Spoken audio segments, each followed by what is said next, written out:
When I started my GLP-1 journey, I had a lot of questions. Some of them I asked out loud. Some of them I didn't even know how to ask yet. So instead of guessing what people want to know, I did something a little bit different. I let ChatGPT interview me with questions about being on a GLP-1 for type 2 diabetes and weight loss, and not the surface level stuff. The hard questions, the uncomfortable ones, the ones people are thinking about at 1 a.m. when the scale isn't moving. So let's get into it. Welcome to Slow and Steady with Andy. I'm Andy, and I'm pretty excited to be sharing this video. For the past couple of months, I've been messing with ChatGPT, and I use ChatGPT for all kinds of stuff, from coming up with easy, high protein meal ideas, sometimes complete recipes, sometimes helping me make a grocery list, to questions like what's wrong with my furnace when our furnace broke down last weekend in the middle of winter. Sometimes we get into deep conversation about all kinds of things out there that I may be thinking about at random times of the day. And I just really enjoy it. I know there's a lot of people out there, I mean, including me too, are worried about the extent of what AI is going to do in this world. But I think there are a lot of really cool, beneficial things that can come from using AI as well, which is what I have found with ChatGPT. And I actually use it enough that I have created a name for her. And the name I gave her was Marilla, after one of the characters in one of my favorite books and movies, which is Anne of Green Gables. The Anne of Green Gables with Megan Follows, who plays Anne. There is no other Anne for me. If you know, you know. So in one of my random conversations, I just was thinking about what's something different that I can do. Sometimes it is hard to come up with ideas of what I want to bring to YouTube, or actually it's less about being difficult about coming up with ideas, but anymore, you guys, at 50 years old with perimenopause, menopausal brain going on, I will think of things, but it's hard for me to turn them into a full idea, if you know what I mean. So I use ChatGPT quite often to help me just really build different ideas, whether it's for YouTube or just other things, other areas in my life. So, with all of that being said, that leads me to how I came up with this idea. And in one of my conversations, I asked her if she was able to literally kind of interview me with questions. And she said yes. And I was once again impressed with what ChatGPT can do. So it ended up turning into 15 questions that she asked me and I answered. And so that is what I'm going to be going over in this video today. I'm going to share with you what the questions were and basically just fill you in on what my answer was. And hopefully, with all these questions and answers, you'll have some of your own questions answered, or in hearing what my answers were, that you will be able to relate with that and maybe not feel alone in your journey, and just knowing that some of the feelings you're going through, a lot of us are going through some of the struggles that you are dealing with.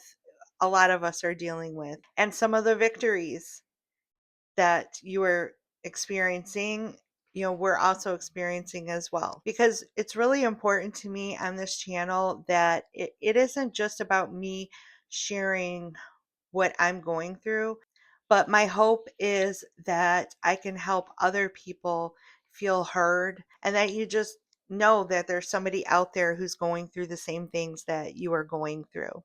So let's get into question number one. She asked me, when you first started your GLP-1, what did you think would change quickly that didn't? And for many of us, I'm sure you would give the same answer. And for me, that was weight. Before I decided to go ahead and give the Mounjaro a chance, I was Googling things, of course, and watching what other people had to say, of course. But one of the big things that's out there is how much you hear about Ozempic in like Hollywood and celebrities that are on Ozempic and losing crazy amounts of weight. And so I was like, okay, I'm going to start this GLP-1 and I'm going to lose so much weight so fast by summer.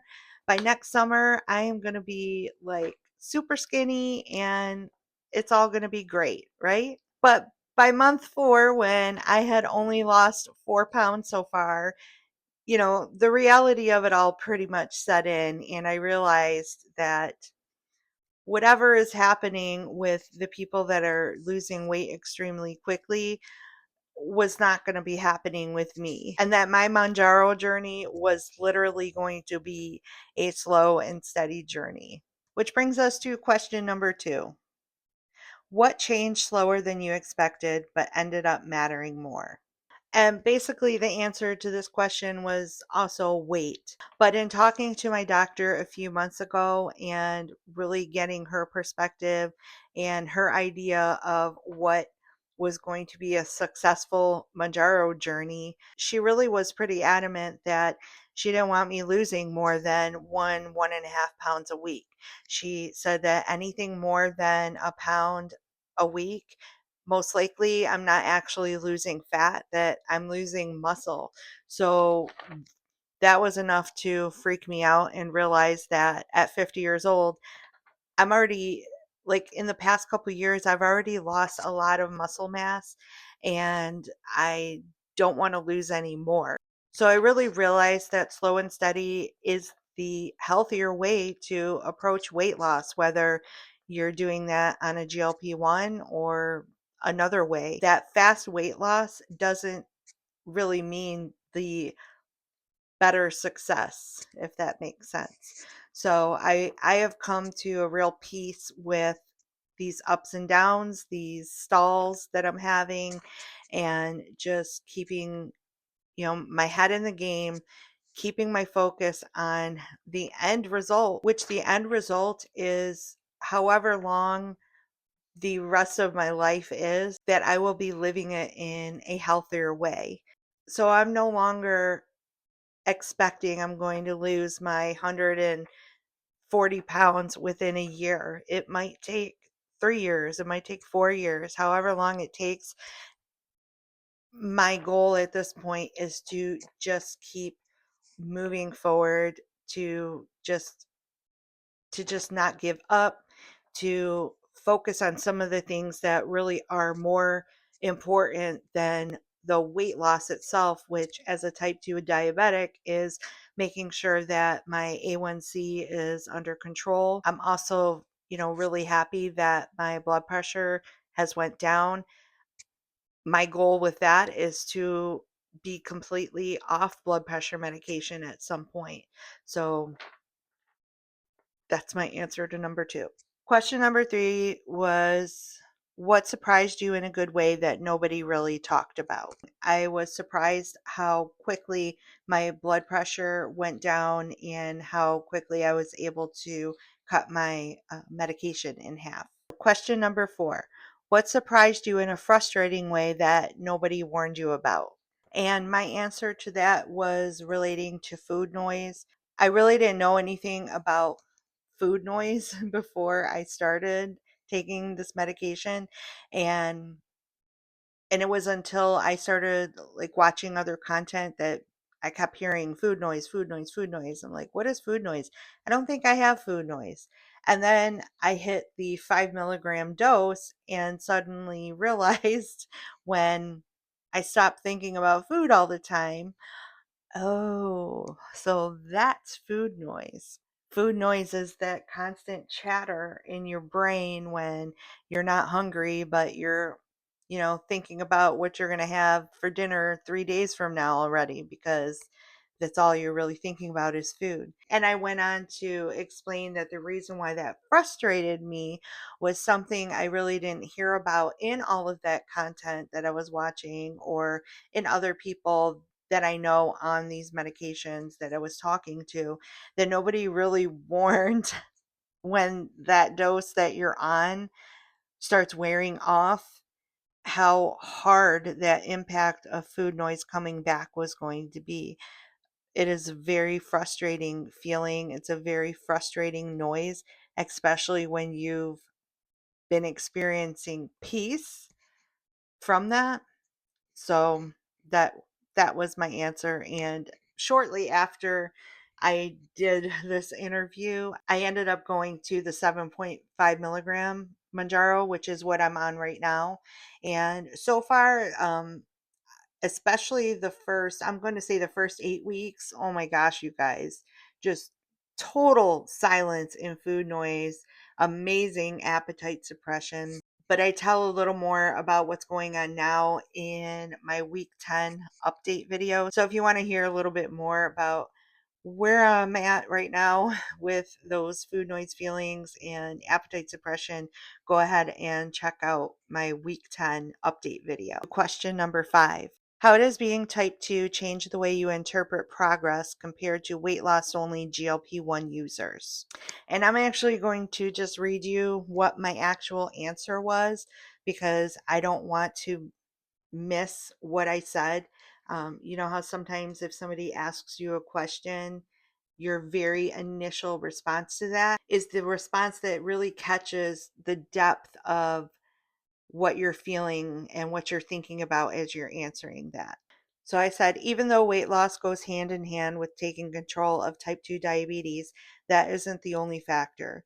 For me, this journey has to be broader than just focusing on the weight loss because I know with the appetite suppression that's there are some people who really embrace that and reduce the amount of food they're eating drastically. But as a type 2 diabetic, I can't do that. I have to eat sustainably throughout the day to make sure I'm balancing my blood sugar. So for me, the way I now interpret progress is yes, I am losing weight, but right now, more importantly, am I losing weight not at the expense of my other health issues? I know sometimes people are quick to comment and give, I guess, advice or tips and ask, what kind of diet you're on, what are you doing? You should do intermittent fasting, you should do this, you should do that. And I'm a type 2 diabetic. I have to eat throughout the day or else my blood sugar drops drastically and it's not safe. And even aside from that, I have been through all the yo-yo trendy diets and they're not sustainable. They bring absolute misery to my life and I'm not going to be on a weight loss journey at the expense of my mental health, at the expense of my happiness, of my joy. And I'm not saying that is making me happy by getting to eat something that's making me happy. What I'm saying is it's the obsessing about food, obsessing about what I can't have. I did keto for several years and it was miserable. It was miserable. I will never do that. Not only did it not help me, it destroyed my metabolism, it raised my blood pressure, but it made me miserable because everywhere I went, I constantly just had to like be on defense of everything around me and all the things I couldn't have. And it was exhausting and I will not live life like that. I am focusing on protein, which is what my doctor and dietitian want me doing, but they also want me following a diabetic plate type of eating, and that is protein, carbs, and vegetables on a plate and in portions. And so that is what I'm following. And I know it's going to mean that my weight loss isn't going to be as quick as maybe some other people's, but that is okay. It's about getting healthier, not necessarily fitting into, you know, a bikini or something within a year or two. So question number 6, what do you notice on your Dexcom that the scale does not show?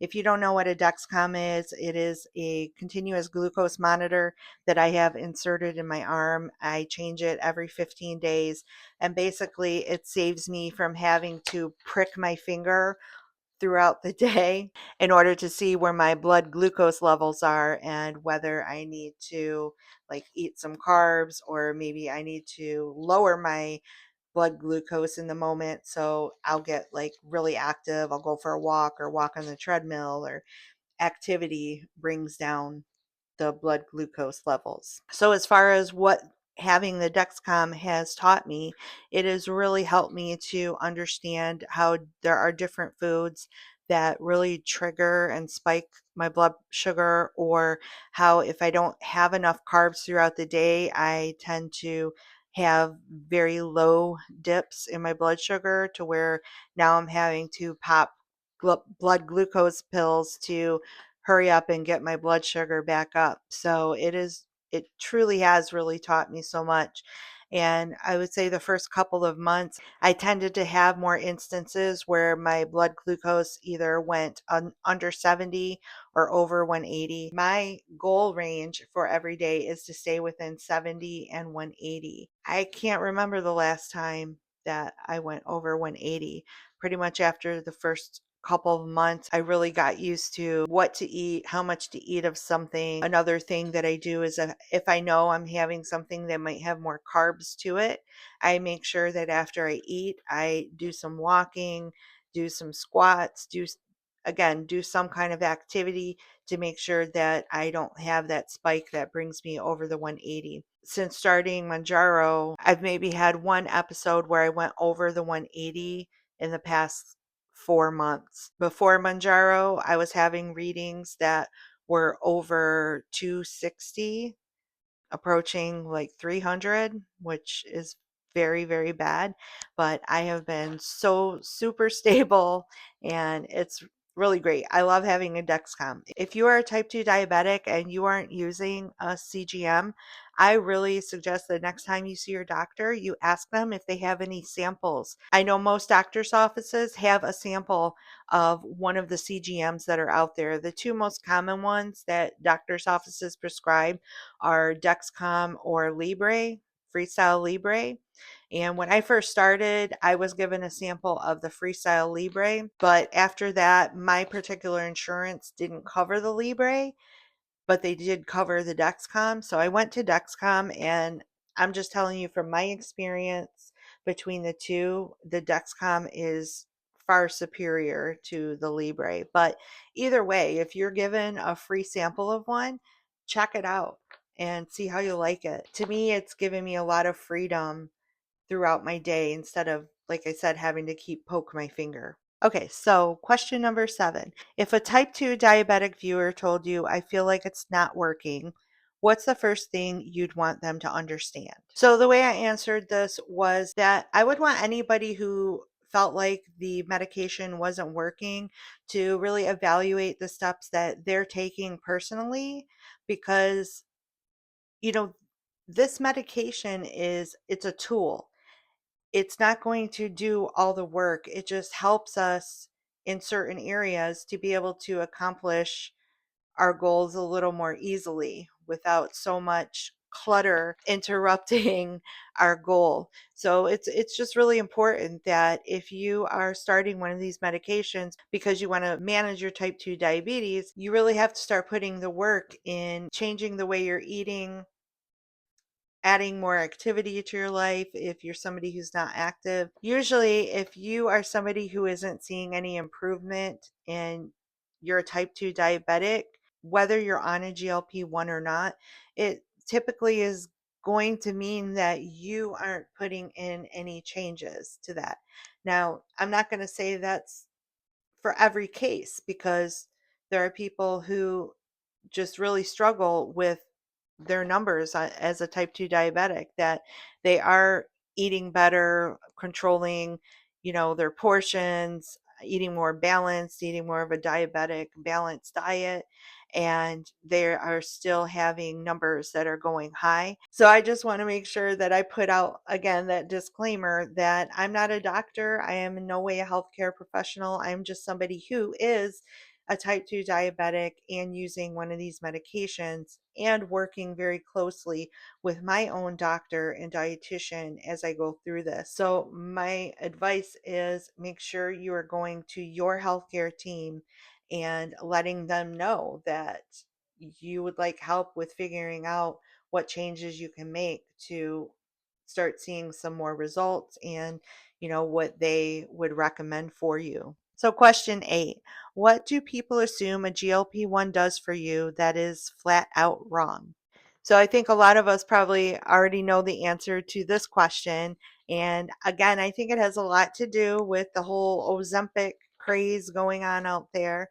And people assume that if somebody starts taking one of these medications, that the fat just starts burning off, like after your first shot, like you're burning off 20 pounds, and within like 3 months, you have lost 100 pounds. I think a lot of people, if they haven't put in their own research of the true realities of these medications, that they really think that if they start one of these, they don't have to do anything. They just take the meds and fat disappears and they don't have to make any changes. They don't have to put any work in.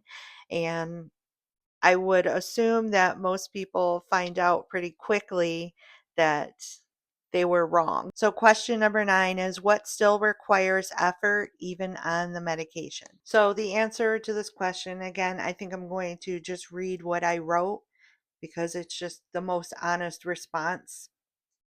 And so I said, first of all, we need to be realistic. We need to not be afraid to address ourselves and take a look at the things we've done, decisions we've made that have contributed to our weight gain, keeping in mind that there definitely are people like me who have PCOS. I have metabolic syndrome.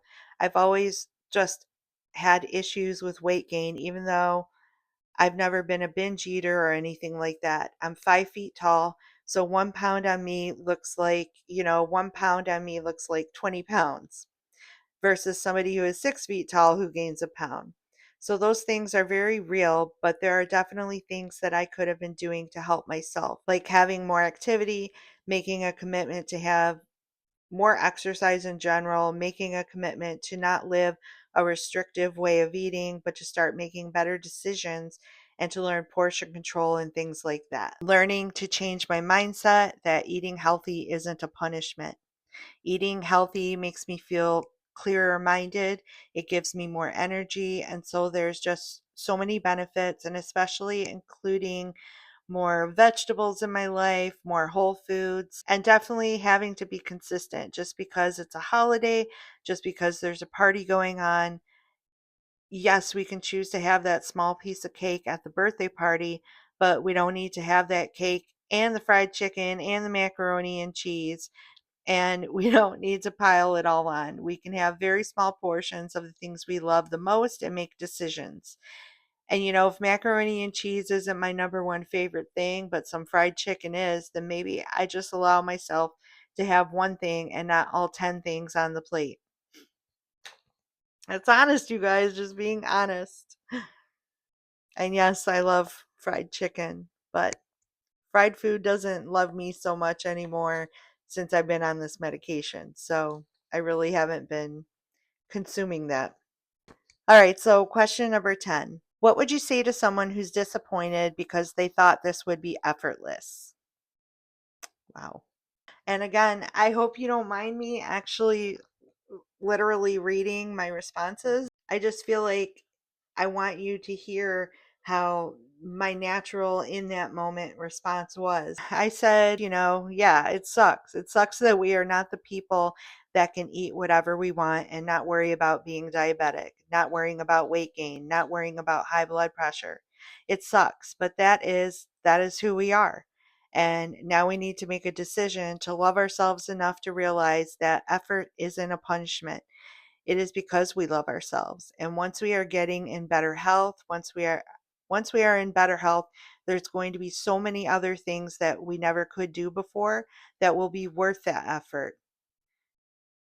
Like maybe we couldn't go for a long hike in that beautiful area. Maybe we couldn't go on a vacation because we couldn't fit on the airplane seat.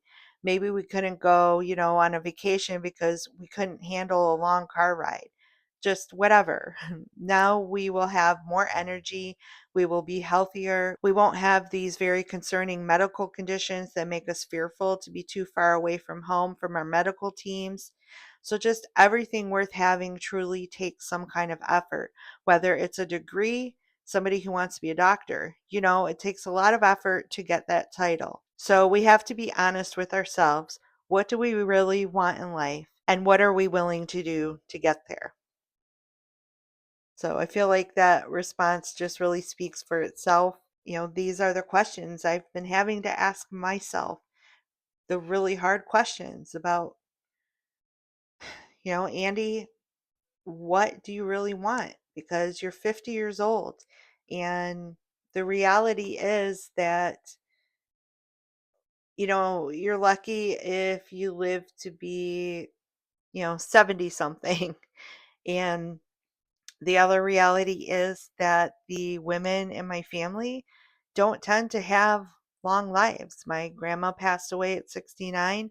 My mom passed away at 69. Um, one of my aunts passed away at, I think, 72 or 73. My dad passed away at 75. And so I need to, now is the time. Well, 20 years ago should have been the time, but it's never too late. Today is the day we start loving ourselves enough and loving life enough that we're going to make some changes. And that is what I'm trying to do day by day, literally day by day. Okay, so we are getting to our last set of questions. Question 11. At what point did you personally realize, oh, this is a long game? So I think I answered this in some of the other questions, so I'm going to make this short.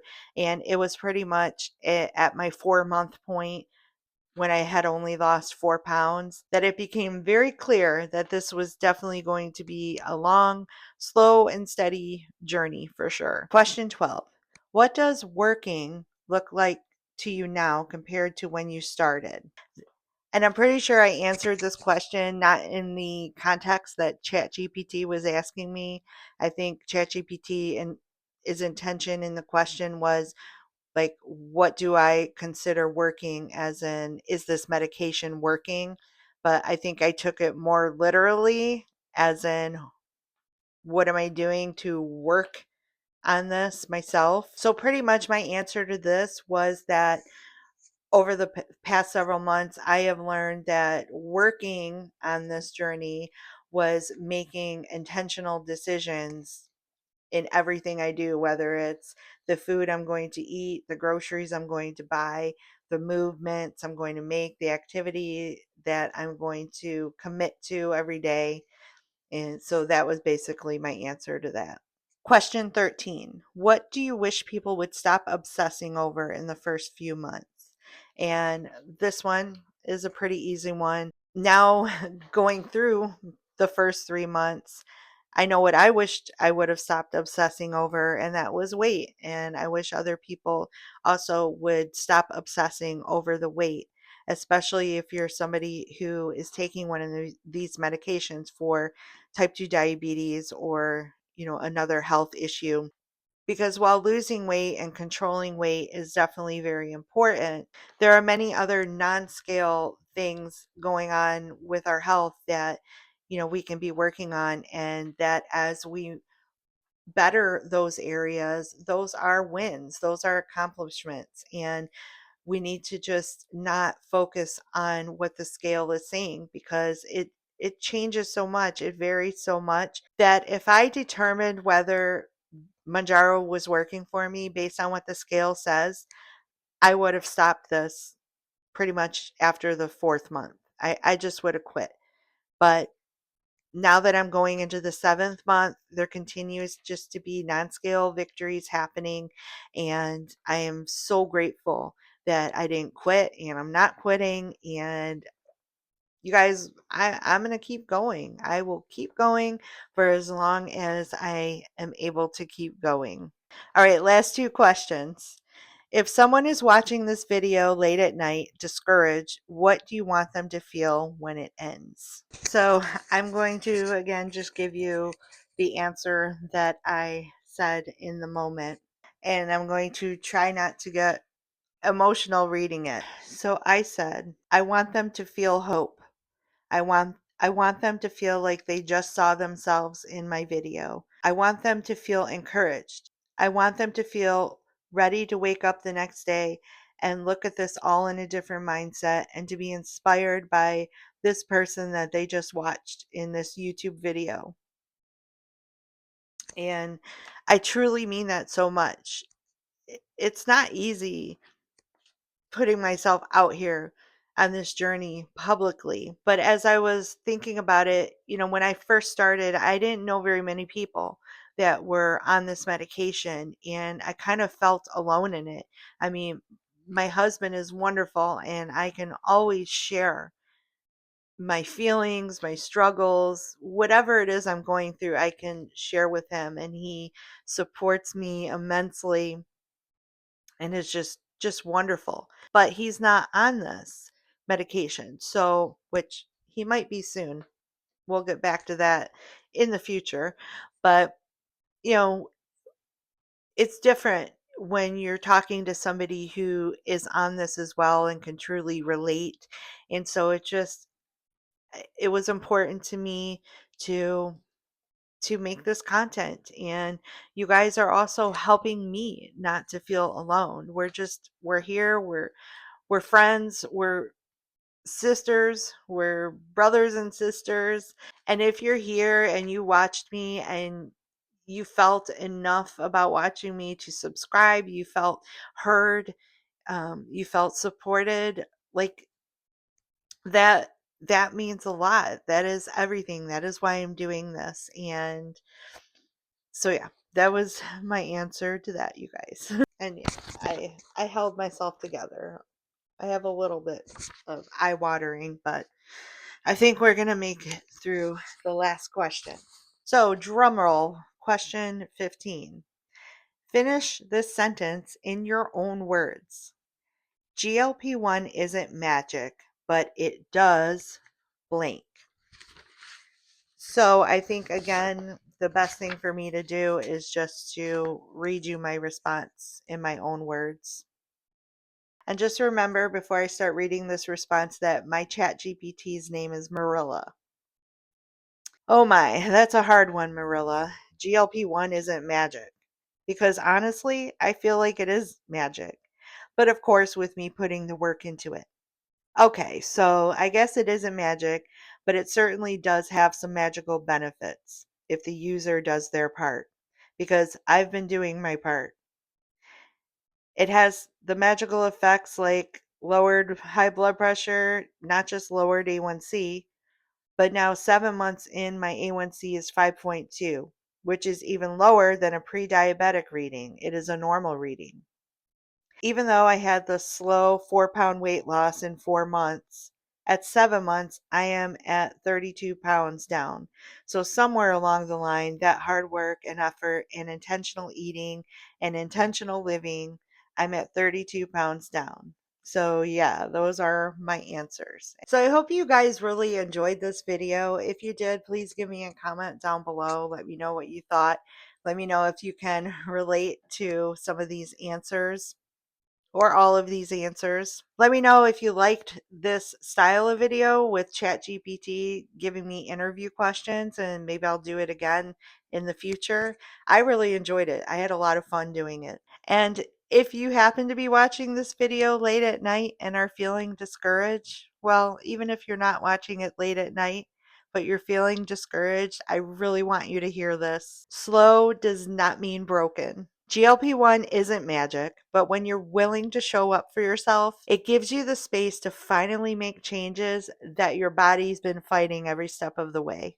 You're not failing, you're learning, and that's what counts. And remember, friends, that slow and steady always wins the race. See you in the next video. Seen a lot Bye. of change, been through a lot of pain. Some things are not the same as they were a year ago, but but all will be okay. I move on each and every day. The past is where it stays, way back a year ago. I've changed for the better this time. I thought I would never be fine. I strive just to say I'm alright. And for the first time in a long time, I'm alright. I've seen a lot of change, been through a lot of pain. Some things are not the same as they were a year ago, but all will be okay. I move on each and every day. The past is where it stays, way back a year ago.